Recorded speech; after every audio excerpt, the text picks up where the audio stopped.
J'en profite d'ailleurs, puisque ça n'a pas été dit encore, je crois, pour rappeler que cette salle est une salle de transmission d'images et parfois de son, puisqu'elle fut pendant 8 ans la salle de projection de la Cinémathèque française. Et que c'est ici, ça n'est pas tout à fait un atelier de création, mais ça y ressemble.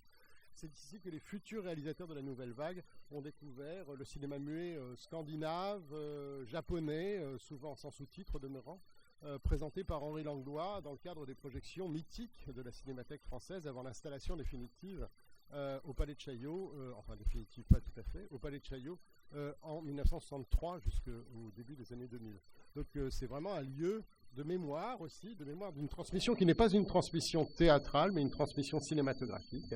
Voilà, dans cette, vous êtes exactement à l'endroit, il y a des photos, on voit Langlois présenter les films, comme ça, etc. Exactement là.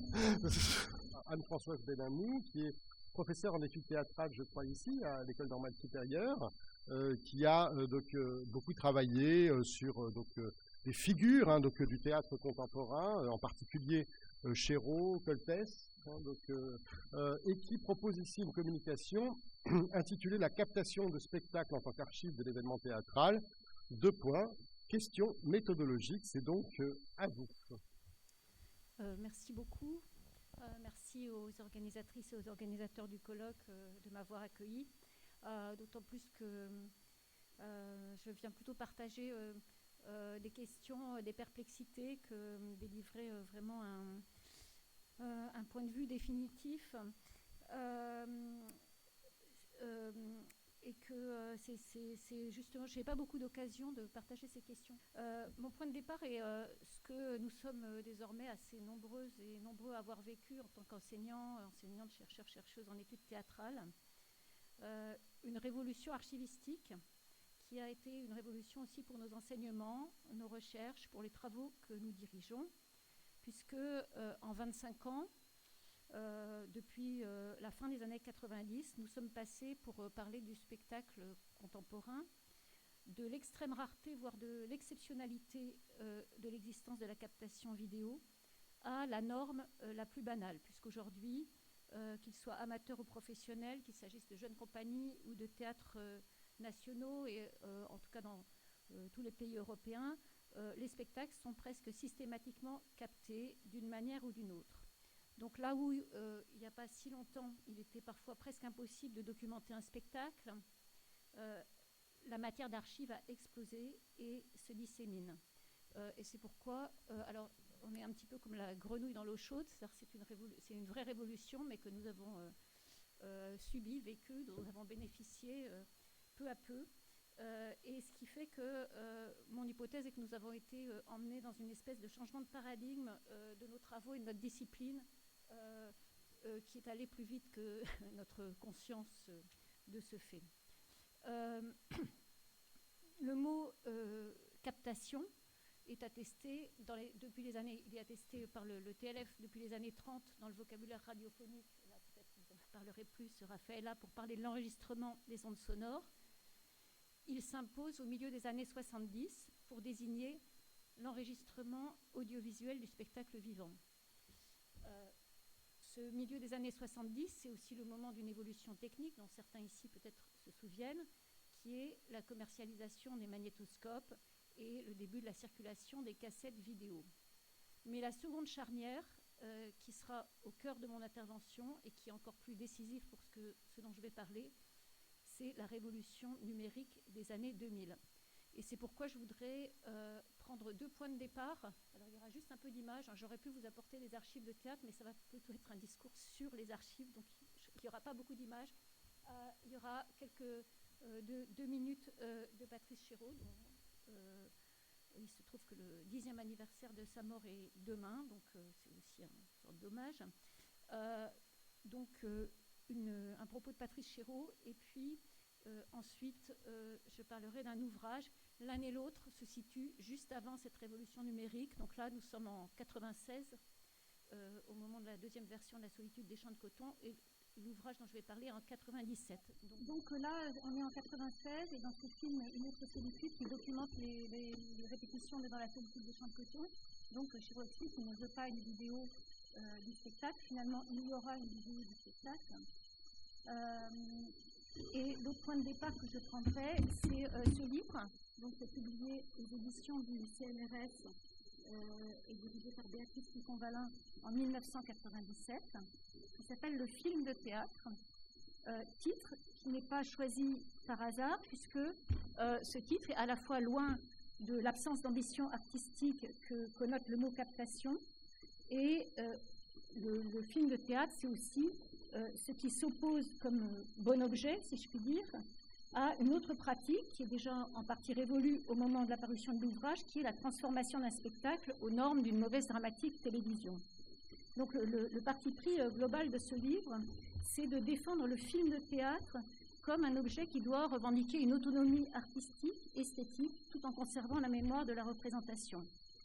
Cet ouvrage, donc toujours en 1997, contient des réflexions intermédiaires extrêmement profondes, élaborées, qui passent parfois par des propositions paradoxales, j'en cite quelques-unes. Ainsi, Hugo Santiago, le cinéaste qui fait un film de l'Électre de Vitesse, explique, il y a une dizaine de pages où il explique combien il analyse profondément la mise en scène, combien il essaye de faire en sorte que la voix projetée conserve quelque chose de cette voix projetée, les axes de la mise en scène. Donc c'est une entrée en profondeur dans la mise en scène de Vitesse. Il dit qu'il cherche à restituer l'émotion de la cérémonie dramatique organisée par Vitesse.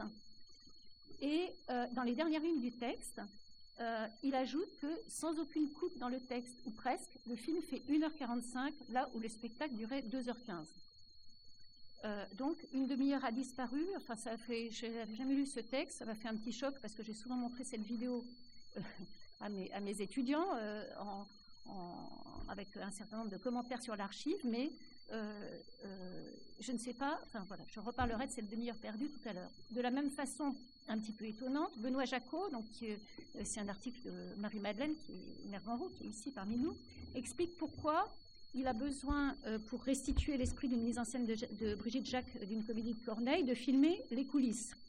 Jean Douchet, le plus proche d'un point de vue de documentariste, tout en disant qu'il veut filmer une mise en scène de la salle comme un objet de la nature, dit que ce qui n'est pas supportable à l'écran, c'est ce sol de la scène toujours le même, et explique pourquoi il lui faut changer le sol. Donc, tout le livre analyse ces jeux d'écart très savants, très pensés, dans un même credo qui est exprimé. Alors, vous voyez le texte de la 4e de couverture du livre. Rien ne remplace l'expérience de la scène et du public assemblé face à elle ou autour d'elle, et que le spectacle constitue en communauté. Si le spectacle de théâtre est irreproductible dans son immédiateté, il est aussi, comme tout objet différent de son image, filmer un spectacle signifie donc créer non pas un double, mais un objet nouveau. Voilà donc l'objet de ce livre. Toutes ces réflexions très raffinées, très dialectiques, ces projets qui sont évidemment un peu marginaux à une époque où il y a assez peu de captation, vont être emportés, à mon avis, par la tornade qui va suivre, qui est cette tornade liée à la révolution numérique et à la généralisation de l'archive, de la captation du spectacle vivant. Alors cette bascule très rapide, donc je situe à partir des années 2000, je vais rappeler très rapidement les étapes. Ça commence avant, dans les années 70. Pour rappel, les premiers appareils à enregistrement vidéo, donc les cassettes Humatic, 1971, suivi d'un autre format, Betamax, qui ne dure pas, puis des VHS qui s'imposent à partir de 1976, 1978 en France. Les magnétoscopes, d'abord très chers, ont rapidement un énorme succès public, et les années 80, à partir de 83, vont voir apparaître les premiers caméscopes. La cassette vidéo devient alors un support d'archives très important, mais fort peu après, deuxième période, le format numérique arrive avec le DVD en 1995, les premiers caméscopes numériques en 1996, et le début des années 2000, vous vous en souvenez, voit non seulement la généralisation des ordinateurs personnels, mais l'apparition des plateformes de diffusion et de streaming, YouTube 2005, des réseaux sociaux, et le dernier événement en date, c'est bien sûr les smartphones, et notamment l'iPhone, qui vont permettre un filmage, un enregistrement extrêmement simple et à portée de la poche de chacun, si je puis dire. Donc, si cette histoire commence bien au milieu des années 70, le changement véritable s'opère donc au tournant des années 2000. Pourquoi ? Parce que jusqu'à l'arrivée de ces formats numériques, donc la fin des années 90, la plupart des captations dont on peut disposer en tant que chercheur proviennent des réalisations de spectacles produits et diffusés à la télévision, enregistrés sur VHS, recopiés entre chercheurs dans les bibliothèques et stockés. Il y a un peu d'archivage vidéo au sein des théâtres, mais il est plutôt rare. Les cassettes, quand elles existent, ne sortent pas. À la fin des années 80, il y avait encore des stocks de cassettes humatiques qui dormaient dans les caves de Chaillot qu'on ne pouvait ni sortir, ni lire, puisqu'il n'y avait pas le lecteur approprié. Je ne sais pas ce qu'elles sont devenues. Elles sont à la BNF. Elles sont à la BNF. Formidable. Les cassettes de vitesse, la première période d'hyposion de Chaillot. Bon, ben, très bien. Voilà une bonne nouvelle. Eh bien, très bien. Et donc, il y a les machines qui permettent de les lire. Ah oui, elles ont été numérisées. Formidable. À ma connaissance, alors peut-être que je me trompe là encore, seule la Comédie Française, qui en avait l'usage pour des raisons d'alternance, a systématiquement enregistré sur VHS les spectacles au tout début des années 90 ou à la fin des années 80. Mais il s'agit, si vous les avez vus pour certains, de plans fixes de la régie. L'image est toute petite, le son moyen. Et cependant, au cours de ces années, des cassettothèques se constituent, tout à fait illégalement. Ainsi, la bibliothèque Gaston Batty, à Paris 3, disposait dans l'année 2000 de plusieurs centaines de cassettes, souvent apportées anonymement sur place par des enseignants défiant la légalité, recopiées laborieusement avec les appareils ad hoc, recopiant les vidéos avec la qualité technique que vous imaginez, et par ailleurs, très peu de moniteurs pour le consulter, très peu de personnel disponible pour le faire, et surtout, le fond ne peut pas être affiché publiquement puisqu'il est illégal et clandestin. C'était pareil à la bibliothèque du TNS où j'ai travaillé, sauf que là, la bibliothécaire enregistrée, mais le changement de bibliothécaire, lorsqu'est arrivée une jeune femme récemment formée, a considéré que tout ça était illégal et qu'elle refusait désormais d'enregistrer, d'archiver et de mettre à disposition toutes ces cassettes de théâtre qui servaient aux chercheurs autour de l'école. Donc, en gros, on avait des enregistrements produits parfois au sein des théâtres et puis surtout des enregistrements magnétoscopés, si je puis dire, produits et financés pour diffusion télévisuelle avec les choix de la télévision, donc certains spectacles, et ces impératifs qui maintenant ont évolué et qui ont longtemps imposé à la captation des normes antinomiques à ce qu'est le théâtre, gros plans, chant contre chant, focalisation sur des détails, etc. Je passe parce que ça, c'est des choses qui ont souvent été étudiées. Alors, l'autre circonstance très importante, c'est pour ça que j'ai commencé par ce petit entretien avec Chéreau en 1996, c'est que c'est une donnée culturelle qui est que si ce grand théâtre, très grand théâtre des années 70-80 a été peu capté, bien que ces réalisations soient extrêmement savantes, élaborées, sophistiquées, c'est que les créateurs eux-mêmes s'y sont très régulièrement opposés. Ils se déclaraient contre la captation. Donc vous avez quelques citations ici, Régis, Planchon, mais aussi Vitesse, mais aussi Chéreau, mais aussi Ariane Mnouchkine, mais aussi Peter Brook. Dans le livre, il est cité que Peter Brook a admis une diffusion à la télévision japonaise du célèbre Songe d'une nuit d'été, à condition que l'enregistrement soit détruit après diffusion. Et un chercheur en a retrouvé quelques bouts qui traînent d'ailleurs sur Internet, vous pouvez les voir. Donc ces grands artistes ne cherchaient pas du tout à archiver systématiquement leur production, ce qui peut paraître paradoxal, étant donné l'élaboration extrême de ces spectacles, mais je pense que ça peut paraître paradoxal qu'au moment même où les metteurs en scène postulent à la plus forte octorialité artistique, c'est là qu'ils veulent que les œuvres soient totalement éphémères. Mais je pense que c'est moins paradoxal que ça n'en a l'air, puisque valoriser l'art de la mise en scène comme un geste artistique à part entière nécessite en même temps d'affirmer très fortement l'identité du théâtre, irréductible à tout autre médium, notamment par son côté éphémère. Du côté des études théâtrales, à ces mêmes époques, qui connaissent un développement intense et brillant, les ouvrages scientifiques et les études critiques consacrées au spectacle contemporain reposent donc largement, sinon exclusivement, sur l'expérience propre du spectateur qui s'était aussi, par des photos, parfois des enregistrements sonores, par d'autres archives disponibles, notes de mise en scène, maquettes de décors, entretiens, émissions de radio, littérature grise, programmes et prise de parole des artistes, etc. Mais à distance, ce qui semble partagé par tous les chercheurs en études théâtrales d'alors, quelles que soient leurs orientations théoriques qui peuvent être assez diverses, leurs méthodes, leurs prédilections artistiques qui peuvent diverger, c'est qu'un enjeu essentiel de la discipline, lorsqu'il s'agit de la scène contemporaine, c'est d'arriver à produire une description du spectacle qui le sauve de la perte et de l'engloutissement dans l'oubli.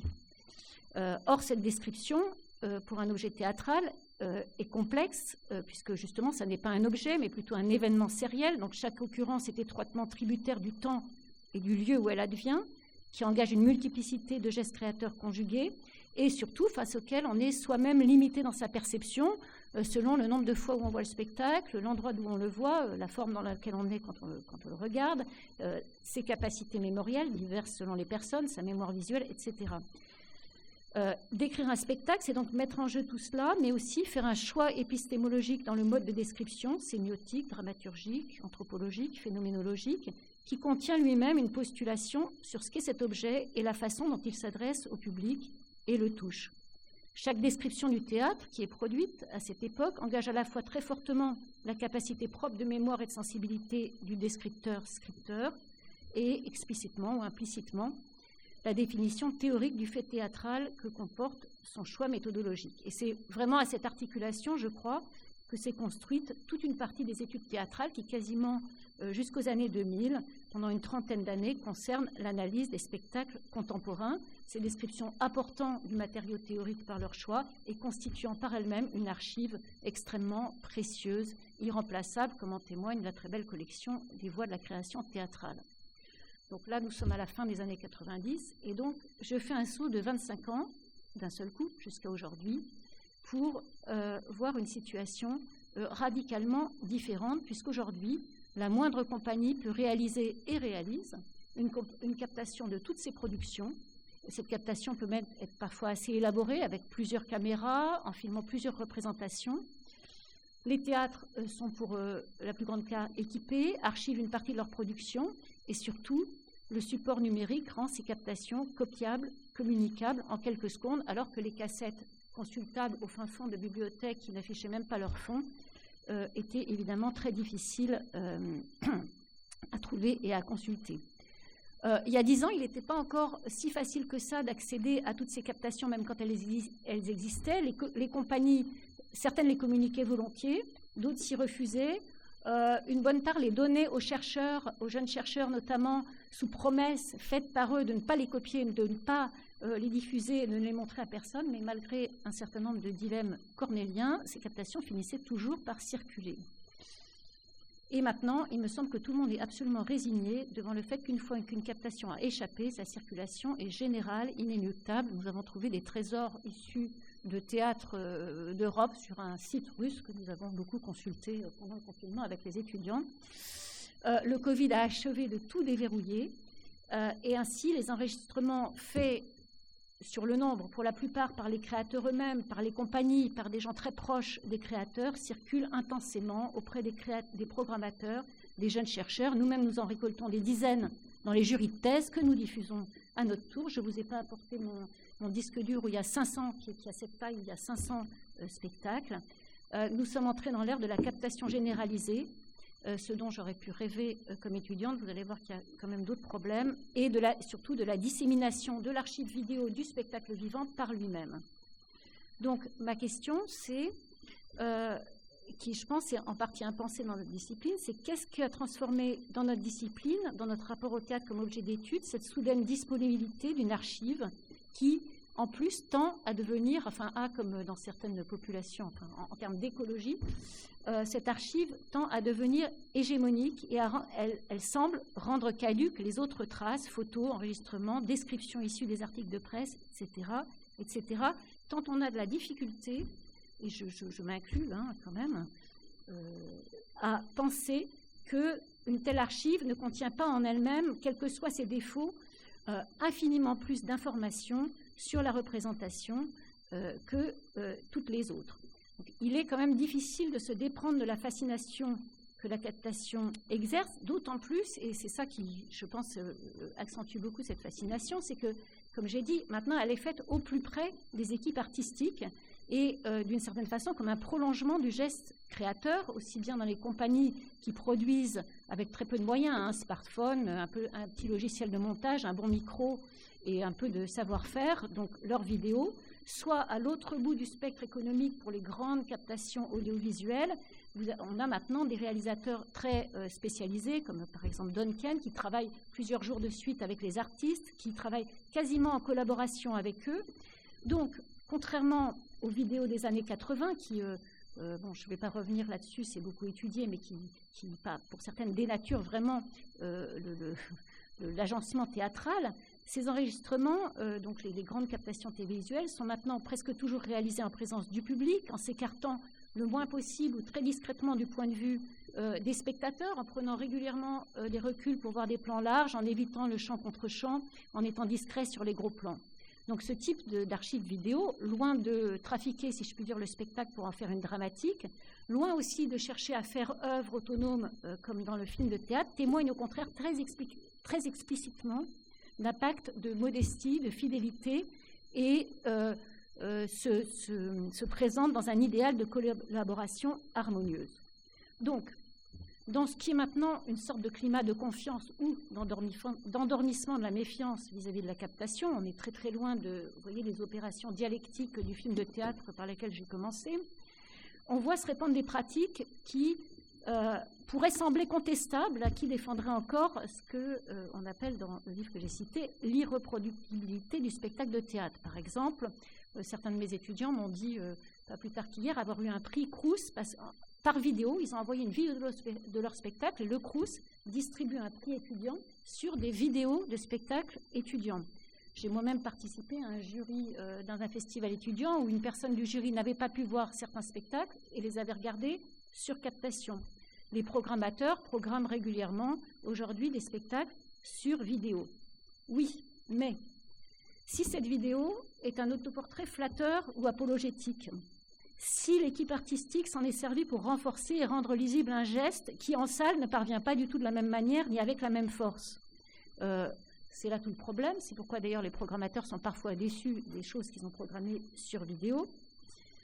Et ce que je veux souligner par là, c'est que la captation, quand elle devient un prolongement du geste créateur, peut ainsi aboutir, plutôt qu'à de l'archive qui en conserve la mémoire, à ce qu'on pourrait appeler un produit dérivé qui magnifie le spectacle ou même constitue un spectacle qui n'existe pas du tout de cette manière sur scène.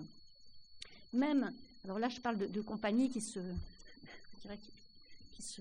subliment elles-mêmes avec leurs vidéos, mais dans le cas de spectacles très puissants captés dans une quasi-collaboration, par exemple Duncan et Castellucci, cet effet de prolongement et de collaboration pose, à mon avis, aussi pas mal de problèmes dans notre époque de théâtre par la facilitation dramaturgique qu'introduit la captation. Alors, je ne reviens pas ici sur le fait que, bien sûr, un spectacle filmé avec des effets de cadrage, de montage, d'enchaînement a quelque chose de plus facile à suivre. En tout cas, il y a un chemin du regard qui est créé par la captation. Ça aussi, ça a été beaucoup étudié. Mais le paradoxe particulier à aujourd'hui, c'est que aujourd'hui, nous sommes à une époque de spectacle où les spectacles se revendiquent, je dirais, par leur côté performatif. Ce sont des spectacles post-dramatiques qui se refusent à une narrativité, voire à une cohérence dramaturgique. C'est des spectacles qui, souvent, peuvent aller jusqu'à une forme d'hermétisme ou d'illisibilité. Je pense par exemple aux productions de Gisèle Vienne, d'Angelica Lidl, de Romeo Castellucci. Et ces mêmes spectacles circulent énormément en vidéo dans une version forcément beaucoup plus lisible d'eux-mêmes, des versions d'ailleurs parfois très séduisantes, dont l'expérience est beaucoup plus facile, beaucoup moins ardue que le spectacle en salle.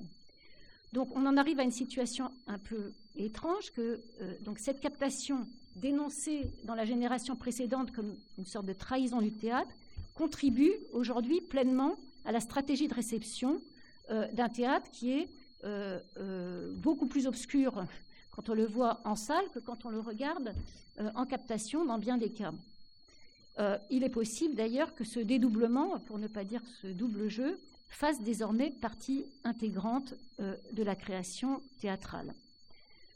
Dans ces conditions, pour ma part, il me semble plus important que jamais de continuer à distinguer méthodologiquement l'événement réel de sa version numérique.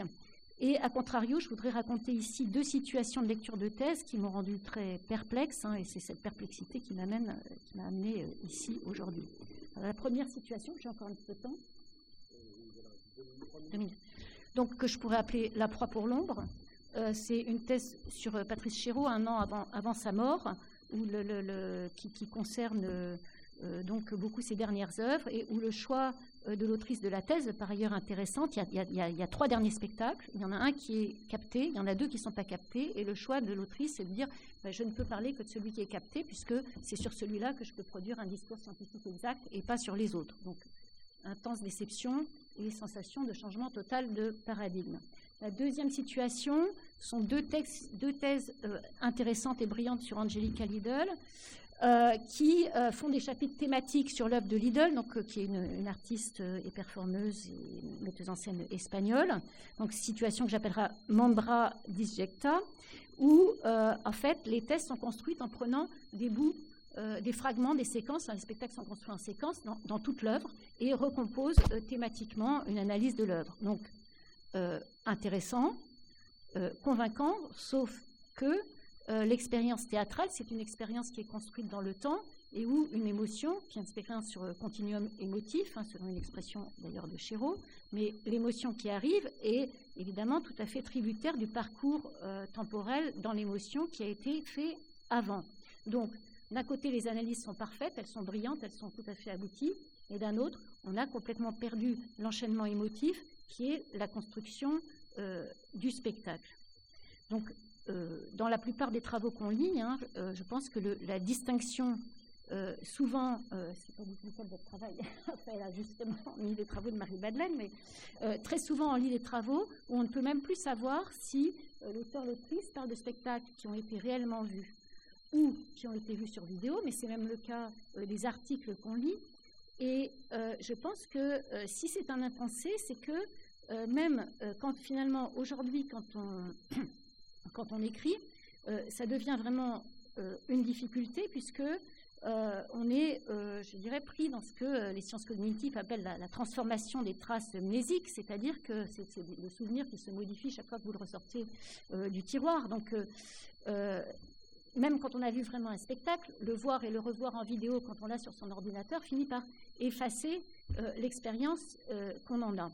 Et c'est pourquoi on peut se demander si la prolifération des archives vidéo dont vous pouvez rêver comme étudiante devant la perte de ces magnifiques spectacles que vous voyez, ne tend pas, d'une certaine façon, à contribuer à nous faire perdre l'existence, nous faire perdre l'expérience théâtrale. Donc j'avais un petit contrepoint et une réponse, mais je m'arrête là.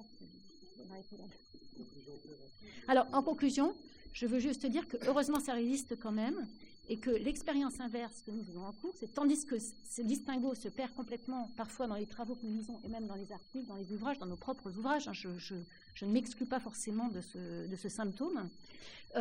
En cours, quand nous projetons maintenant des vidéos qui ne sont plus les vidéos fraîches qu'on projetait dans les années 2000, vous voyez, elles avaient 12 ans, elles avaient 15 ans, maintenant on projette des vidéos qui ont 20, 30, 40, voire un petit peu plus, elles sont complètement, les étudiants n'y accèdent plus du tout.